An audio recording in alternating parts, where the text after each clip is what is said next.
सेनेचा, भाजपचा, काँग्रेसचा, राष्ट्रवादीचा असं म्हणून बोलणार नाही सभापती महोदय। मी शेतकऱ्याचा पुत्र आहे।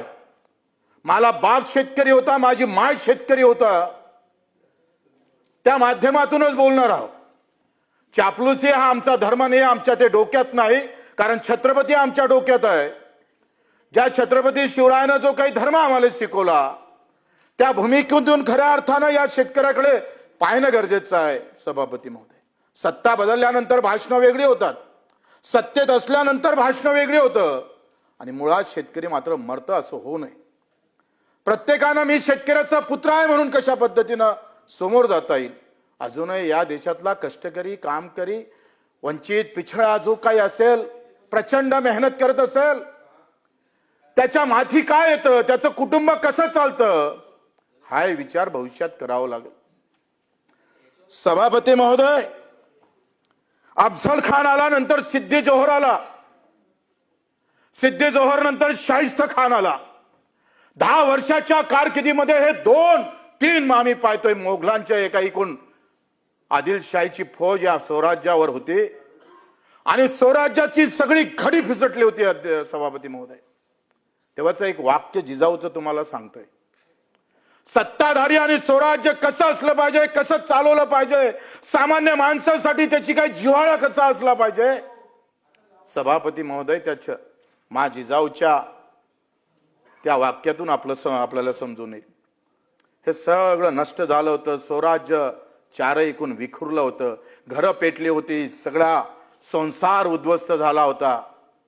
दाय दाना पिकवाले सुद्धा बीज नव्हतं शेतकऱ्याजवळ, आणि अशा वेळेस सगळा मुलूक आम्ही पाहतोय स्वराज्याकडे पाहत होता, आणि त्यावेळेस खजिना सगळा संपला होता। पण मा जिजाऊनं म्हटलं नाही, शेतकरी उभा राहील, ज्याचे घर पेटले असेल त्याचे घर पुन्हा उभे केल्याशिवाय राहणार नाही। ज्याप्रमाणे आम्ही पाहतोय राजमाता अहिल्यादेवी होळकरांनी आपल्या नवऱ्याच्या वर्षश्राद्धातून गावच्या गाव उभे केले, त्याच ताकदीनं जिजाऊनं काय म्हटलं माहित आहे का, जरी सरकारी स्वराज्याचा खजिना संपला असेल तरी जिजाऊच्या खासगी खजिन्यातून अख्खा शेतकरी उभा केल्याशिवाय राहणार नाही। त्या राजमाताचा हा महाराष्ट्र आहे, लक्षात घ्या। आम्ही सरकार म्हणून त्या दृष्टीनं पाहता येईल का, आम्ही त्या पद्धतीनं समोर जाता येईल का। मी ज्या विदर्भातून येतोय, ज्या आम्ही पाहतोय, जे अमरावती जिल्हा असेल, नागपूर असेल, संत्र्याची ओळख आहे आमची। संत्रा म्हणजे विदर्भ, अमरावती, नागपूर। आज आमचा शेतकरी ते संत्र्याचे झाडं उपळून फेकताय, कारण आम्ही कांदा पाठवला नाही तिकडे बांगलाला, आणि बांगल्यानं तिकडे आम्ही पाहतो आमचा संत्रा घेतला नाही। सदाभाऊ, मी काहीच कोणाच्या विरोधात बोलत नाही, नाहीतर आम्ही अधिक असं म्हणणार सत्तेत आहे, सत्तेत असले तर मग बोलता का, बोलायचं नाही। ही कुठला पळवाटपणा आहे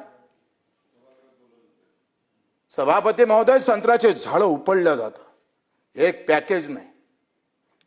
संत्रा संशोधन केंद्राचं आमच्या विदर्भात आहे, नागपुरात आहे, पण त्याची सावली अजूनही माझ्या शेतकऱ्याच्या, संत्रा उत्पादक शेतकऱ्यावर पडली नाही।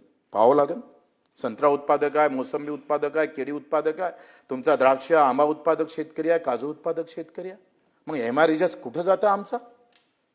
ह्या सगळ्या योजना बंद करावं तुमच्या, कडधान्य योजना, तुळधान्य योजना, 35 योजना कृषी विभागाच्या, आणि एका तालुक्याला 10-10, 20-20 टार्गेट।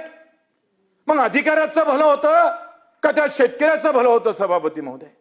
माझं म्हणणं आहे सगळ्या योजना बंद करा, हमी भाव भेटला पाहिजे, आणि हमी भाव भेटत नसेल तर खर्च कमी करण्याची ताकद सरकारनं ठेवली पाहिजे। सभापती महोदय, आपण पाहतोय काय हमी भावाची स्थिती, किती हमी भाव देतो आम्ही। स्वामीनाथन म्हणत होते, जे कृषी मूल्य आयोगाचे पहिले अध्यक्ष होते, त्यांनी सांगितलं का उत्पादन से ज्यादा उत्पन्न बढ़ना चाहिए। उत्पादन वाढलं, पण उत्पन्न वाढत नसेल तर उत्पादनाला काय चाटाचं।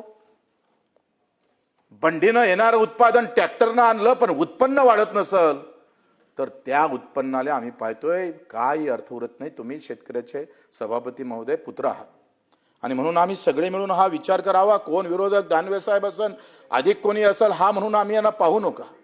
शेतकरी म्हणून सगळ्यांचा, तो जगला तर अख्खं जग जगेल, या भूमिकेतून आम्हाला पाहावं लागेल। आणि मग आम्ही पाहतोय की या सगळ्या केळी उत्पादक शेतकरी, संत्रा उत्पादक शेतकरी असेल, जे